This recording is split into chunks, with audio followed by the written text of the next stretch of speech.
आइए, good morning to all of you students. आइए आज बात करते हैं हम लोग फसल प्रतिरूप में बदलाव, सांकरा गांव की कहानी। आज आइए एक कहानी सुनते हैं ना। चलिए कहानी के बारे में आज जानते हैं। एक संकरा गांव, ये संकरा गांव कहाँ है आइए जानते हैं, है ना। और इस संकरा गांव के बारे में, कहानी के बारे में आज जानते हैं, है ना। चलिए शंकरा गांव को मैं थोड़ा और बढ़ा लूँ, इतना बड़ा कर देता हूँ, ठीक है। ओके चलिए, ये शंकरा गांव है ना। चलिए क्या है, फसल प्रतिरूप में बदलाव, शंकरा गांव की कहानी। अच्छा, अब इसमें यहाँ पे आया होगा फसल, दूसरा प्रतिरूप और तीसरा बदलाव। तीन शब्द है। अब इस तीन शब्द को हम लोग को समझना है। ये ए इसमें एक फसल, दूसरा प्रतिरूप, तीसरा में ये संयोजक शब्द और चौथा ये आपका बदलाव। ठीक है, पहले हम लोग इसको समझते हैं, उसके बाद आगे जानेंगे। ठीक है, समझा जाए। चलिए समझते हैं फसल प्रतिरूप के बारे में और बदलाव के बारे में। ठीक है, फसल के बारे में तो आप जानते हैं कि फसल कौन कौन सा होता है। धान, गेहूँ, मक्का, है ना, अरहर, जौ, तिलहन, दलहन, ये जितने भी फसल हैं ये सब आपका फसल। अब इस फसल में, अब उस फसल का प्रतिरूप, अब यहाँ पे जिस जगह पे हम लगा रहे हैं, क्या इस फसल के प्रतिरूप में बदलाव आ रहा है, यानी इसके प्रकार में बदलाव आ रहा है क्या? क्या लोग उस जमीन में गेहूं और धान, मक्का, ज्वार, बाजरा सब लगा रहे हैं समय समय पर, कि कोई एक ही फसल का प्रतिरूप यहाँ चल रहा है, कोई एक ही फसल लगा रहे हैं, है ना। प्रतिरूप माने उसका प्रकार समझो, किस किस प्रकार के जो है फसल लगाया जा रहा है यहाँ पे। क्या इसमें बदलाव आ रहा है फसलों के प्रकार में? क्या ये फसल के उत्पादन क्षमता में भी कोई बदलाव आ रहा है यहाँ, है कि नहीं? तो ये देखना है आपका प्रतिरूप यहाँ का, है ना। उसका प्रतिरूप क्या क्या है, कौन कौन से फसल लगाए जा रहे हैं। प्रति माने एक, और रूप यानी कौन सी, एक ही रूप के फसल तो नहीं बोए जा रहा है, एक ही प्रकार का फसल तो नहीं बोया जा रहा है, क्या कई कई प्रकार के बोए जा रहा है। तो ऐसा देखेंगे आगे क्या क्या, किस तरह के फसल इसमें बोए जाते हैं। उसके बाद बदलाव, उसके बाद क्या है, बदलाव। क्या फसल के रोपाई, बुनाई, बोआई में बदलाव हो रहा है क्या, कि नहीं हो रहा है ना। तो ये बदलाव के बारे में भी जानते हैं। ठीक है, तो आइए, बदलाव मतलब चेंज करते रहना, चेंज कर करके बोते रहना, ये बदलाव है। तो अब आपको समझ में आ गया होगा कि फसल प्रतिरूप में बदलाव, क्या फसल के प्रतिरूप में यानी इसका फसल के प्रकारों में कोई बदलाव आया है, या फसल के उत्पादन में कोई बदलाव आया है, या एक ही फसल बोया जा रहा है, या दो कई कई फसलों का जो है उत्पादन वहाँ से लिया जा रहा है, ये सब देखेंगे हम लोग, है ना। तो ये है फसल प्रतिरूप में बदलाव। संकरा गांव की कहानी के बारे में पढ़ते हैं। ये संकरा गांव छत्तीसगढ़ का एक गांव है और वो धमतरी जिला का गांव है। कौन सा जिला का गांव है? धमतरी जिला का गांव है वो संकरा गांव। ठीक है, संकारा गांव है, सॉरी संकरा गांव बोल रहा हूँ, संकारा गांव है ना। चलिए देखते हैं, किसी भी क्षेत्र में फसल प्रतिरूप में बदलाव के कई कारण हो सकते हैं। यानी किसी भी क्षेत्र, यानी कोई भी क्षेत्र, जैसे मान लो अपना अपना सब लोग क्षेत्र मान लो, है ना। फसल प्रतिरूप, क्या आपके इधर जो फसल बोया जा रहा है, क्या उस फसल के प्रकार में कोई बदलाव हुआ? घर में सभी लोग पूछना कि आज से 25-30 वर्ष यानी 40 वर्ष पहले क्या फसल का कोई रूप यहाँ बदला है? क्या फसल जो आज जिस खेत में आप धान लगा रहे हैं, क्या उस खेत में धान ही लगता था या कुछ और भी लगता था? क्या जिस खेत में आज आप गेहूं लगा रहे हैं, क्या उसमें सिर्फ गेहूं बुनाता था, है ना, कि मक्का भी लगता था? तो ये फसल का प्रतिरूप में बदलाव मिलेगा, है ना। सब लोग बात करेंगे अपना घर में कि क्या सच बात है, कोई बदलाव हुआ है या नहीं। ठीक है, तो आइए देखते हैं आगे। इसे समझने के लिए हम सांकारा गांव की कहानी को पढ़ते हैं। आइए सांकारा गांव की कहानी के बारे में जानते हैं। यूं तो छत्तीसगढ़ में कई सांकरा नाम के स्थान हैं, क्या बोल रहा है, शंकारा नाम के कई स्थान हैं, किंतु यह शंकारा धमतरी जिला के नगरी तहसील का प्रमुख गांव है। धमतरी जिला के नगरी तहसील का एक प्रमुख गांव है। धमतरी जिले का यह एक बड़ा गांव है ना। धमतरी जिला का एक बहुत बड़ा गांव है। कौन सा? शंकारा गांव है। ये गांव है मान लो धमतरी जिला का, ठीक है। तो ये गांव है शंकारा गांव, धमतरी जिला के यानी नगरी तहसील, ठीक है।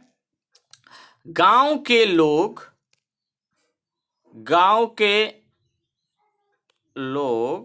क्या हाइलाइटर ले लेते हैं ना। गांव के लोग विभिन्न आर्थिक गतिविधियों में संलग्न है। विभिन्न आर्थिक गतिविधियां यानी अलग अलग फसल, अलग अलग काम करके वो अपना आर्थिक गतिविधियों को पूरा करते हैं, संलग्न है।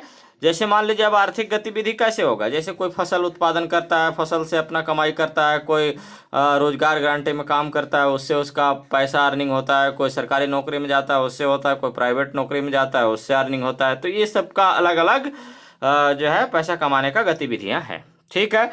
किंतु अधिकांश लोग का जुड़ाव कृषि से है। सच बात है, अधिकांश लोगों का जुड़ाव अभी भी देखा जाए तो 60% से 70% लोग ऐसे हैं जो कृषि से जुड़ाव है ना।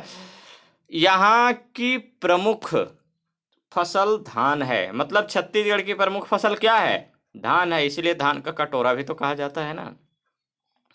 पहले किसान धान की खेती खरीफ मौसम में करते थे। खरीफ मौसम आपको याद आ रहा है ना, कौन वाला मौसम? यानी बरसात ऋतु, जब बारिश होता तो धान का खेती होता, जो मानसूनी वर्षा पर निर्भर होती थी। किस पर निर्भर होती थी? जो मानसूनी वर्षा पर निर्भर होती थी। खरीफ के बाद रबी में चना, खरीफ के बाद रबी में कौन से फसल? चना, खेसारी, लाखड़ी जिसको बोलते हैं, खेसारी मतलब दाल खाने वाला, गेहूं, अलसी आदि फसल उपजाते थे। आदि फसल का उपजाऊ किया जाता था, ठीक है। रबी की फसल अपेक्षाकृत कम क्षेत्र पर बोई जाती थी। क्यों कम क्षेत्र पर बोई जाती थी आपको पता होगा, क्योंकि पहले पढ़ा दिया गया है। इसलिए रबी की फसल ठंडी ऋतु में होता है ना। तो उस समय अगर पानी की सुविधा जहाँ जहाँ है वहाँ तो ये रबी की फसल किया जाता है, लेकिन जहाँ नहीं होगा वहाँ तो नहीं बोया जाएगा, क्योंकि उस समय तो बरसात होती नहीं है, ठीक है। किंतु लगभग 25 वर्ष पहले सोंढूर जलाशय से, ये सोंढूर जलाशय धमतरी से लगा हुआ है, गरियाबंद और धमतरी दोनों के ऐसे लगाव क्षेत्र में है, और वह सोंढूर जलाशय से नहर द्वारा किसानों के खेत तक पानी दिया गया। 25 वर्ष पहले की बात है, ठीक है। इससे किसानों को अब खरीफ मौसम में भी वर्षा का इंतजार नहीं करना पड़ता है, ठीक है। ये हो गया आपका नहीं करना पड़ता है। अब देखिए छोटा सा बात है, यहाँ पे मानसून पहुंच रहा है क्या? देखो फसल प्रतिरूप के कुछ उदाहरण हैं। कौन कौन से उदाहरण हैं देख लेते हैं थोड़ा सा।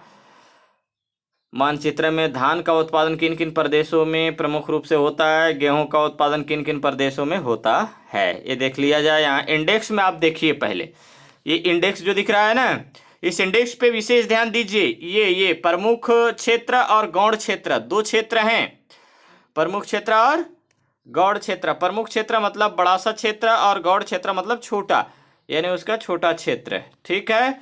तो आइए देखते हैं गेहूं का उत्पादन किन किन प्रदेशों में किया जाता है। ये आपका प्रमुख क्षेत्र कहाँ कहाँ है ये दिखेगा आपको। ये जो दिख रहा है ना, ये वाला भाग, ये सब ये बड़ा प्रमुख क्षेत्र है गेहूं वाला, है ना। इधर भी गेहूं और धान का उत्पादन किया जाता है। उसके बाद गौड़ क्षेत्र में जो छोटा छोटा क्षेत्र, जो ये वाला इस टाइप का जो लाइन दिख रहा है ना, ये सब में गेहूं का उत्पादन भी किया जाता है। गेहूं, चना वगैरह का यूज यानी रबी फसल का यूज किया जाता है ये सब में। ठीक है, तो चलिए आगे देखते हैं। ये आप आगे देख लेना इसमें। ठीक है, आइए आगे। उसके बाद यहाँ गेहूं, अच्छा ये क्या धान का उत्पादन वाला था क्या? सॉरी, हाँ ये तो धान का उत्पादन वाला बेल्ट था। ये धान का उत्पादन दिख रहा है ना। धान मतलब ऐसे क्षेत्र, सॉरी ये पूरा ये सब धान उत्पादन वाला क्षेत्र है जहाँ जहाँ दिख रहा है। प्रमुख क्षेत्र मतलब ज़्यादा इधर वाला पश्चिम बंगाल वाला बेल्ट में सबसे ज़्यादा धान का उत्पादन। ठीक है, उसके बाद ये छोटी छोटी क्षेत्र है जहाँ पे उत्पादन धान का किया जा रहा है। ठीक है, उसके बाद आइए गेहूं के उत्पादन का प्रतिरूप क्षेत्र देख लिया जाए। ये है गेहूं का, कौन सा? गेहूं का। भारत में गेहूं का उत्पादन अब देखिए किधर किधर हो रहा है। इसमें भी वही प्रमुख क्षेत्र और गौड़ क्षेत्र दो ठो दिया हुआ है ना। चलिए आगे आइए। ये देखिए कितना कम क्षेत्र में धान का क्षेत्र आप देखिए कि बहुत ज्यादा विस्तार से फैला हुआ है, लेकिन यही गेहूं का देखिए बहुत कम। आपका बस ये पंजाब, हरियाणा और कुछ भाग राजस्थान, बस इतने से गेहूं बोया जाता है। बस ये देखो इतने से गेहूं बोया जाता है, और धान का देखे ना ज़्यादा। तो ये एरिया है गेहूं का।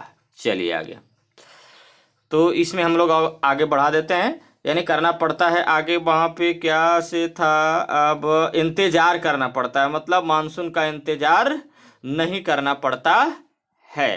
ठीक है, तो मानसून का इंतजार नहीं करना पड़ता है, नहर के पानी से सिंचाई कर धान का उत्पादन करते हैं, है ना। किसका उत्पादन करते हैं? धान का उत्पादन करते हैं।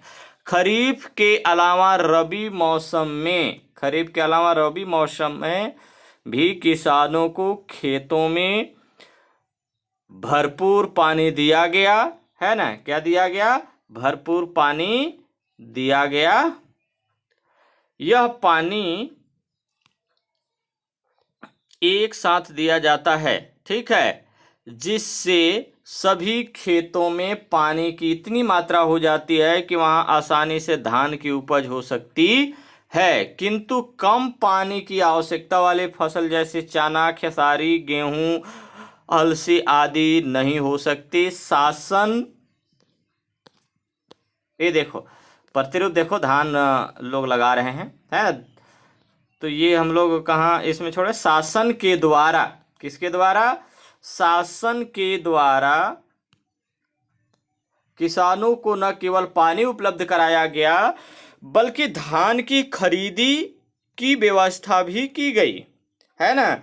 इससे किसान धान की खेती की ओर प्रोत्साहित हुए और रबी फसलों में भी कई किसानों ने गेहूं, चना, अलसी, खेसारी आदि की खेती छोड़ दी, और इससे प्रदेश में धान का उत्पादन बढ़ा और चना, अलसी, लाखड़ी यानी खेसारी आदि फसलों का उत्पादन कम हुआ।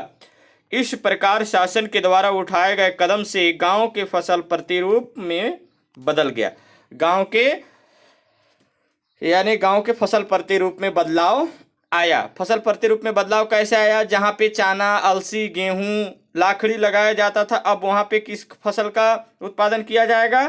धान का। क्यों किया जाएगा? क्योंकि धान खरीदने लगा अब सरकार, और इससे उन लोग को ज़्यादा लाभ होने लगा, और पानी की सुविधा पर्याप्त मात्रा में मिलने लगा। और जब पानी की सुविधा पर्याप्त मात्रा में हो गया तो वो लोग धान लगाना ज़्यादा अच्छा समझने लगे। ठीक है, किंतु आज यहाँ के किसान भी कुछ समस्या से ग्रस्त हैं, यानी समस्याओं से ग्रस्त है। उनका कहना है कि अब वे रबी मौसम में चना, खेसारी, गेहूं, अलसी आदि की खेती चाह कर भी नहीं कर पा रहे हैं। क्यों?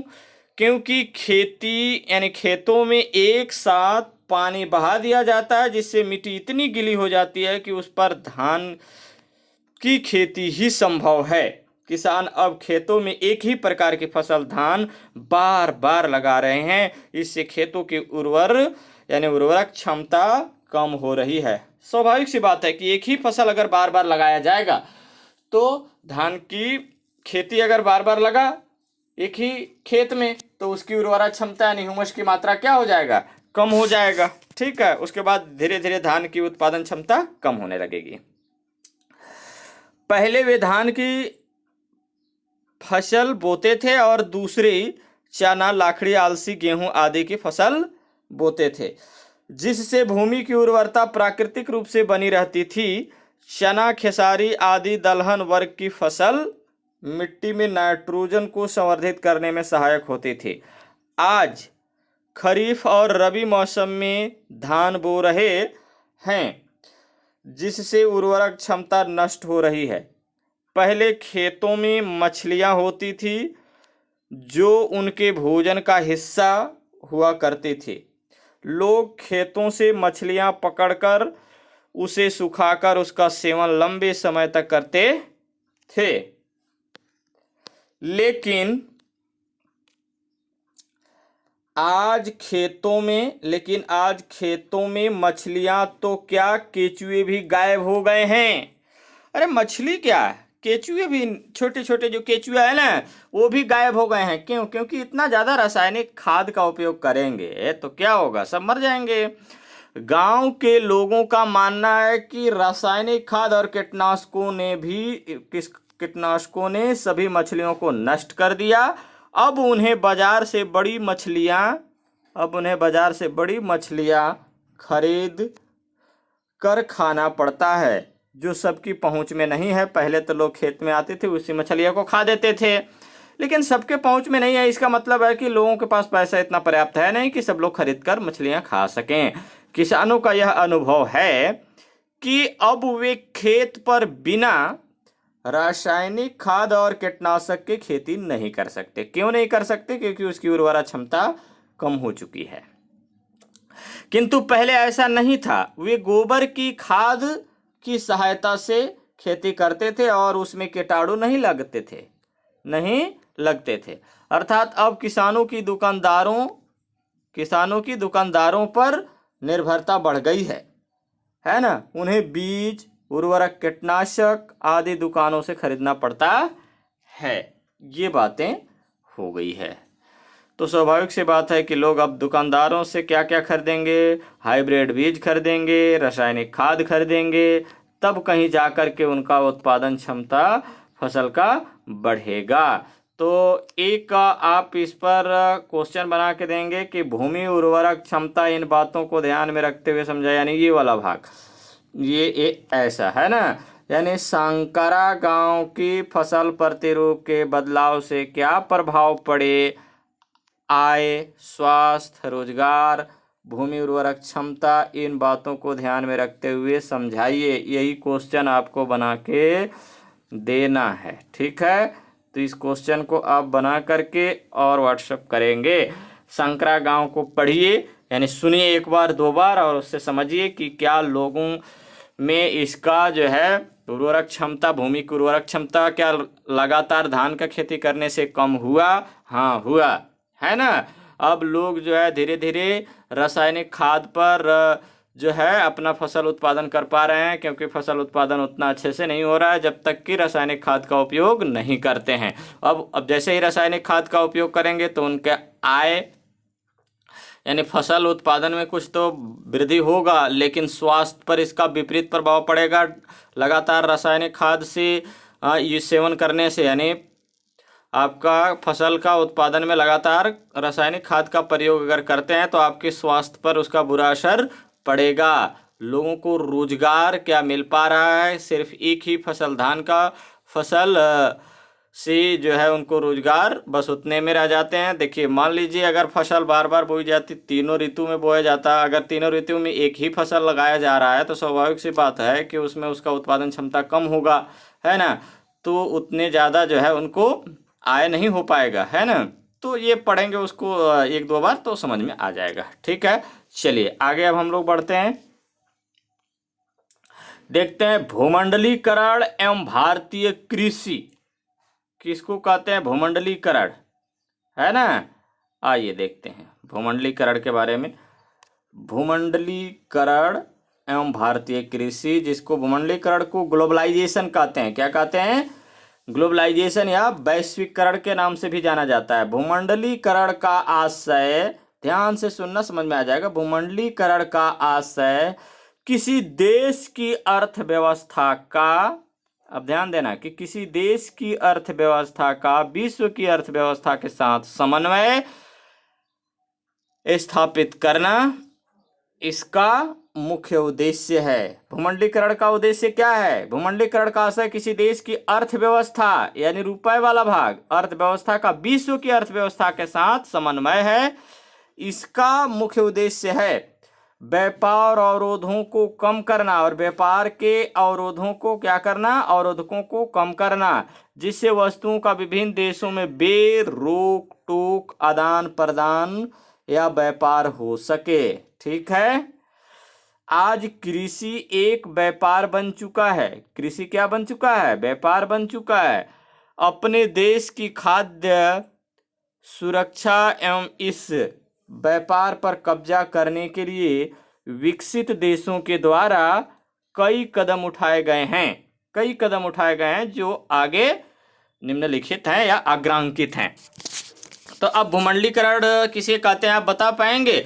भूमंडलीकरण साफ साफ मैं एक सरल भाषा में बताता हूं। भूमंडलीकरण उसे कहते हैं जो किसी एक देश की अर्थव्यवस्था को विश्व की अर्थव्यवस्था के साथ समन्वय स्थापित करना ही क्या कहलाता है? भूमंडलीकरण कहलाता है। एक बार और सुन लें।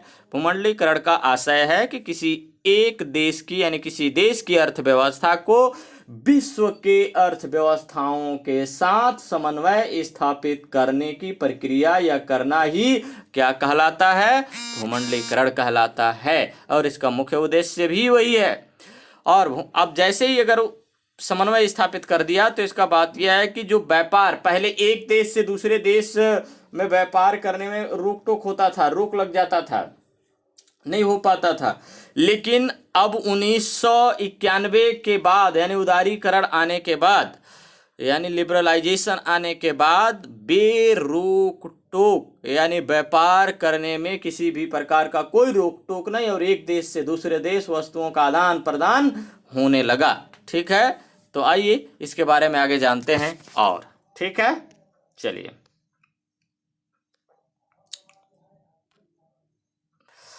विकसित देशों की सरकारों द्वारा अपने किसानों को भारी मात्रा में अनुदान दिया जाता है।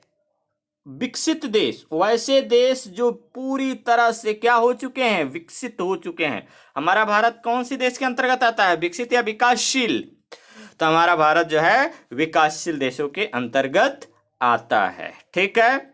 उदाहरण के लिए चावल उत्पादन में अमेरिका 47%, यूरोप 48%, जापान 89% सहायता देता है। अब सोचो कि अगर हमारे यहाँ 100 रुपया अगर धान उत्पादन में यानी 1 एकड़ में 100 रुपया लगता है तो इसमें सरकार अमेरिका की सरकार 47 रुपया सब्सिडी के रूप में वापस कर दे रही है। अब हमारे पास सिर्फ लगा कितना? मात्र 53 रुपया लग रहा है हमारा उत्पादन करने में, धान का उत्पादन करने में। समझ रहे हैं?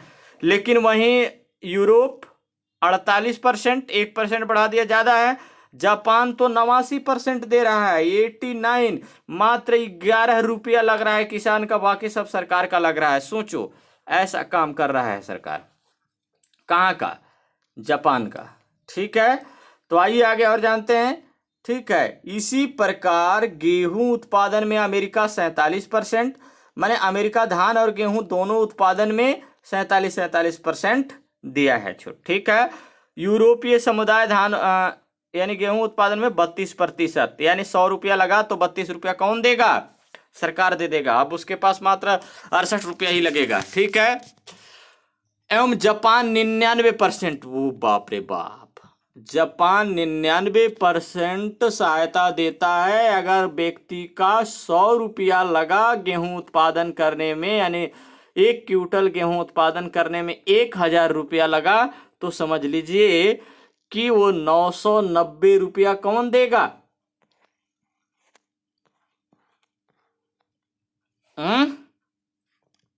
सरकार देगा और 10 रुपया किसान का लगेगा। तो फसल सस्ता कहाँ का बिकेगा? जापान का कि भारत का? जापान का। ठीक है। क्योंकि किसान का लागत कम है ना। स्वाभाविक सी बात है कि जब किसान का लागत कम है तो वो 10 रुपया किलो भी गेहूं या 5 रुपया केजी भी गेहूं बेच देगा कि नहीं बेचेगा? बेच देगा ना। चलिए, विकसित देशों के द्वारा दिए जाने वाले अनुदान के कारण वहां के किसानों की फसल लागत कम या नहीं के बराबर हो जाती है। फसल लागत कम होने से विकसित देशों में कृषि उत्पाद अंतर्राष्ट्रीय बाजारों में सस्ते हो जाते हैं। अब मान लीजिए हमारा यहाँ जो भारत है, इस भारत में अगर गेहूं उत्पादन में 1,000 रुपया लगा तो पूरा का पूरा किसान का लगा, यानी सरकार का बहुत कम सब्सिडी। माने मान लो सरकार वही जो संशोधित बीज दे देता है जो सस्ते दामों पे मिलता है, सब्सिडी तो देते ही नहीं है। लेकिन अगर जापान में यही चीज हुआ तो सोच लो कि वो कितना सस्ता हो जाएगा। तो हमारा किसान तो 10 रुपया गेहूं बेच ही नहीं सकता, क्योंकि उसका लागत हो गया 1,000 रुपया कुंटल पर। तो वो कैसे हूँ भी बेचेगा तो 15 रुपया से तो नीचे बेचेगा नहीं, है ना। इसलिए हमारा गेहूं महंगा होगा और जापान वाला गेहूं तो वो तो कहेगा मैं 8 रुपया बेचूंगा। अब गेहूं किसका खरीदा जाएगा, 8 रुपया वाला या 15 रुपया वाला? स्वाभाविक सी बात है कि कोई भी खरीदने वाला व्यक्ति 8 रुपया केजी खरीदेगा। क्यों देगा भाई, हम तो देंगे ही नहीं, आप लोग दे देना ज्यादा होगा तो। ठीक है, तो ये है आपका सरकार द्वारा जो अनुदान देने पर फसल का उत्पादन में कम लागत। ठीक है, इस कारण अंतर्राष्ट्रीय बाजार में मांग अधिक होती है। इसी कारण अंतर्राष्ट्रीय बाजार में इसकी मांग क्या हो जाती है, अधिक हो जाती है। कहाँ के गेहूं का मांग अधिक हो जाएगा, जापान की, है ना। विकासशील देश ये अनुदान नहीं दे पाते हैं, हमारा भारत अनुदान ये नहीं दे पाता है। भारत में अप्रत्यक्ष रूप से चावल उत्पादन पर 1.7 यानी 17% गेहूं उत्पादन पर 3.83% कर टैक्स लिया जाता है। देने का तो बात ही छोड़ो, टैक्स भी लिया जाता है। इससे इनकी कृषि उत्पाद महंगे हो जाते हैं। अतः अंतर्राष्ट्रीय बाजार में विकासशील देशों के कृषि उत्पाद पिछड़ जाते हैं। अब वहां अंतर्राष्ट्रीय बाजार मतलब पूरे वैश्विक बाजार में नहीं जा पाते हैं, है ना। विकासशील देश विकसित देशों के द्वारा कृषि क्षेत्र में दिए जाने वाले अनुदान का हमेशा विरोध करते हैं। स्वाभाविक सी बात है कि विरोध करेंगे, क्योंकि इनका फसल तो बिकता नहीं है। जब इनका फसल कैसे बिकेगा, महंगा बेचोगे तो कोई लेगा, नहीं लेगा ना। किंतु विकसित देशों ने अनुदान देना बंद नहीं किया, बोला हम तो देंगे भाई, आप लोग देख लो अपना अपना व्यवस्था। ठीक है, आइए आगे। जैविक प्रौद्योगिकी द्वारा जीवन रूपों में उनके आधारभूत स्तर पर हेर फेर कर दी जाती है ताकि उनमें विशिष्ट गुण या तत्व उत्पन्न हो सकें। यह कृषि उत्पादन में अभूतपूर्व वृद्धि को जन्म दे रही है। अब अनाज एवं सब्जियों की किस्मों, उर्वरकों, कीटनाशकों, पौधों, पोषकों आदि द्वारा कृषि उत्पादन में आशातीत वृद्धि हुई है। अब यह उत्पादन प्रयोगशालाओं में सीमित न रहकर विशाल व्यापारिक स्तर हो रहा है ना। इसमें लगभग $5 बिलियन राशि का निवेश हो गया है। कितने? $5 बिलियन राशि का निवेश किया गया। इस उत्पाद में लगे फर्म 4-5 करोड़ रुपए प्रति वर्ष अनुसंधान पर ही खर्च करते हैं, यानी कर देते हैं। पश्चिमी देशों में ऐसी 300 विज्ञान आधारित फर्म इस कार्य में लगी हुई थी, जिनको दुनिया की बहुराष्ट्रीय फर्मों जैसे एलाइड, साइनामिड, शेव्रॉन, डुपोट, सीबा, गीगी आदि कंपनियां हैं, आदि ने खरीद कर एक पक्षीय एकीकरण कर लिया है। परिणाम यह हुआ है कि एक ही कंपनी यदि बीज बेचती है तो उसके लिए विशिष्ट उर्वरक एवं कीटनाशक भी बेचती है, जिसके अभाव में बीज कामयाब नहीं होता। अर्थात किसानों को बीज खरीदते समय हमेशा उसी कंपनी से उर्वरक और कीटनाशक खरीदना पड़ता है। इस प्रकार एक देश का किसान उस विदेशी कंपनियों पर आश्रित हो जाता है। इससे विकासशील देश की उत्पादन लागत क्या हो जाती है, बढ़ जाती है। ठीक है, इस तरह से ये चैप्टर आपका हो गया समाप्त। कल हम लोग बात करेंगे इसके क्वेश्चन आंसर पर। ठीक है, और टेस्ट के लिए तैयार रहें। आपका टेस्ट कल नहीं परसों होगा। आप पूरे चैप्टर को अच्छे से देख लेना, सुन लेना, और परसों टेस्ट होगा आपका, परसों में सोमवार को। ठीक है, कल हम लोग इसके क्वेश्चन पर बात करेंगे। आज बस इतना ही, लेकिन इससे पहले कि आप एक दो क्वेश्चन बनाना, मैं क्वेश्चन दे रहा हूँ। ये क्वेश्चन है आपका वैश्वीकरण से संबंधित वाला है ना। तो ये देखिए क्वेश्चन है, भूमंडलीकरण का क्या अर्थ है। आपको बता दिया गया, भूमंडलीकरण उसे कहते हैं, यानी भूमंडलीकरण का आशय है कि किसी देश की अर्थव्यवस्था को विश्व की अर्थव्यवस्था के साथ समन्वय स्थापित करना ही क्या कहलाता है, भूमंडलीकरण कहलाता है। इसका जो है मुख्य उद्देश्य है कि व्यापार यानी देश विदेश में, यानी व्यापार यानी एक देश से दूसरे देश में व्यापार बिना रोक टोक, बिना अवरोध को किया जा सके, है ना। एक क्वेश्चन वेरी इंपॉर्टेंट क्वेश्चन है जो कि बिल्कुल आता है आपका वार्षिक परीक्षा में। एक और ये दूसरा वाला, क्या औद्योगिक व्यवस्था पर किसानों की निर्भरता बढ़ती जा रही है, बोलिए हाँ। और बहुत लंबा चौड़ा लिख भी सकते हो इस पर, क्यों नहीं। देखिए आज कृषि कार्य पहले बैल से हल चलाया जाता था, जो कि अब ट्रैक्टर आ गया।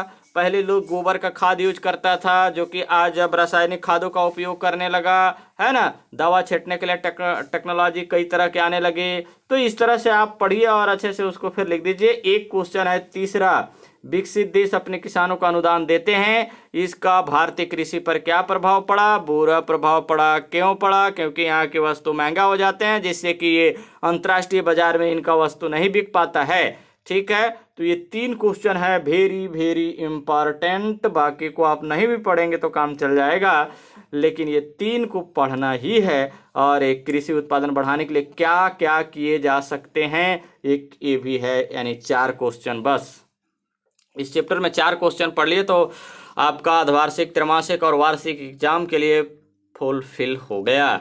ठीक है, तो चलिए इस पर और बात करेंगे हम, लेकिन बस आज इतना ही। और आज के दिन में आपको 2 क्वेश्चन, ये वाला और ये वाला, माने तीसरा और 5वां को करके दिखाना है। और कल आपको पहला और दूसरा दोनों को एकदम दिखाना ही है, आप इग्नोर मत करिए। ठीक है, चलिए धन्यवाद। बस आज इतना ही बात करते हैं, बाकी कल हम फिर बात करते हैं।